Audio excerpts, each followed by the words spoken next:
Well, today I would like to do a review of Adventures in Time and Space, edited by Raymond J. Healy and J. Francis McComas. I think this was first published in 1946, and the first introduction to the book was written by Healy and McComas in 1945, maybe. Let me see. Los Angeles, 1945. And it's a great introduction. Now, this is the first copy I had of the book, and it's actually from 1975. I had smaller editions of it. They had printed a couple much shorter editions. As you can see, this is not a short book, and I read the heck out of this book from 1975 through 1990, and this will kind of explain what it is here.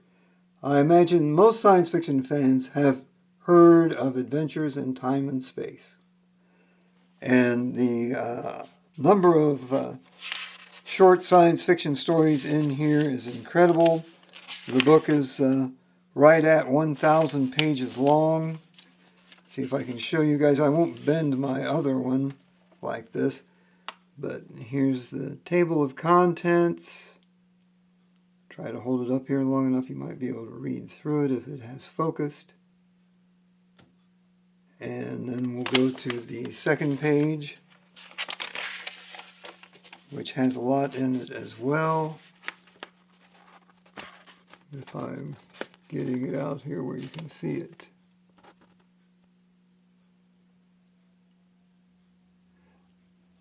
So, there's so many stories in here, you can't really cover them all. Requiem by Heinlein, Forgetfulness by John W. Campbell Jr., Nerves, Lester Del Rey. I could read off every story in the book. Black Destroyer, The Proud Robot by Padgett, Seeds of the Dusk, Gallon, A Heavy Planet by Lee Grager, which never gets the recognition it should. There's just so many. Every one of them in here is a classic of science fiction. So, right around 1990, I believe I acquired this copy of Adventures in Time and Space. There are no barcodes on it. There is no ISBN number. I looked up on the internet database site and tried to determine when this book was actually published, and it appears it may have been about 1990. But I can't say for certain. Inside the book it only says copyright 1945 and 1957. So what I would like to do with the book is the second introduction written by Healy and McComas. And it says, excuse me, I'm going to have to get a drink.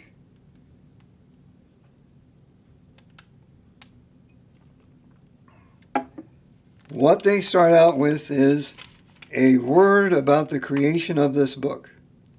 It was conceived in 1944, underwent a gestation period of some 14 months, and was born in the spring of 1946, half a year after the atomic age dawned over Hiroshima.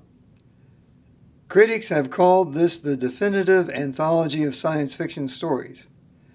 We agree, not because that appraisal flatters us, because it is an accurate judgment of the stature of the magazine editor who first published most of the stories in this collection.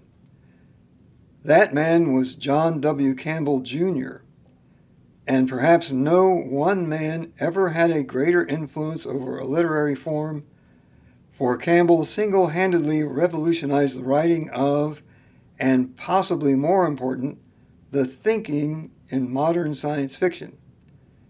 He created what all of us, readers, writers, and editors, refer to as the golden age of 20th century imaginative literature. You are about to read the golden best of that golden time. Now, I'm going to read a little bit more of what these gentlemen have to say. Perhaps the most radical of his ideas was Campbell's belief that humor had a big place in science fiction. See Louis Padgett herein. Another of Campbell's mighty virtues was his liberality. A writer could speculate in any field, and the editor egged him on as long as the scribe's conjectures were plausible and ably presented. It is almost impossible to describe to a later generation the eagerness with which we of that era grabbed each new issue of Astounding as it appeared on the newsstands or in our mailboxes. Each number guaranteed a feast of wonder.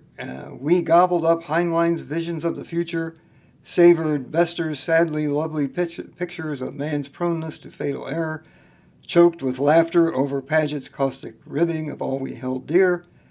Then the banquet over, but still not sated, complained because the last course was finished too soon. This happy time lasted from 1939 through 1945. Those dates are approximate, for no two devotees will agree as to precisely when it began and when it ended. This is in 1957. Now, by ending, we emphatically do not mean that John Campbell suddenly lost his genius and that Astounding's high quality disappeared overnight. Campbell is still first editor in the field, but now he has competition, created by himself. Many of the writers he discovered and molded have proved the quality of his teaching by their successes in other, more lucrative fields of writing. Since Astounding has competition generated by Campbell's protégés, it no longer can exercise first claims on the works of the titans it spawned, or for that matter on the efforts of the lusty youngsters that have come after them. And John Campbell would be the first to affirm that this is a healthy situation. The moving of many of Campbell-created writers into other fields and the sudden spawning of Astounding's rivals were almost simultaneous developments, and tracing their genesis is a confusing process, which they do go into here in the introduction, but I will just read one more section of the introduction, and in here it says, their closing paragraph, editors of anthologies have many persons to thank for comfort and counsel. With the unqualified consent of our Samaritans, we forego naming them in this edition and instead thank those writers of the golden age of modern science fiction, and above all, we thank John W. Campbell Jr., who made them and this book possible. Los Angeles, California, April 1957. Now, the stories in this book, in this great collection, are just fantastic. And not all of them are from Astounding, but like 95% of them are. So I would suggest to everyone, if you can find it and afford it, a copy of this fantastic book, and I reread it from time to time, and I just did. So good luck in your search. If you decide to buy one, I don't know why it is not in print. It just seems ridiculous. That's all I have for today.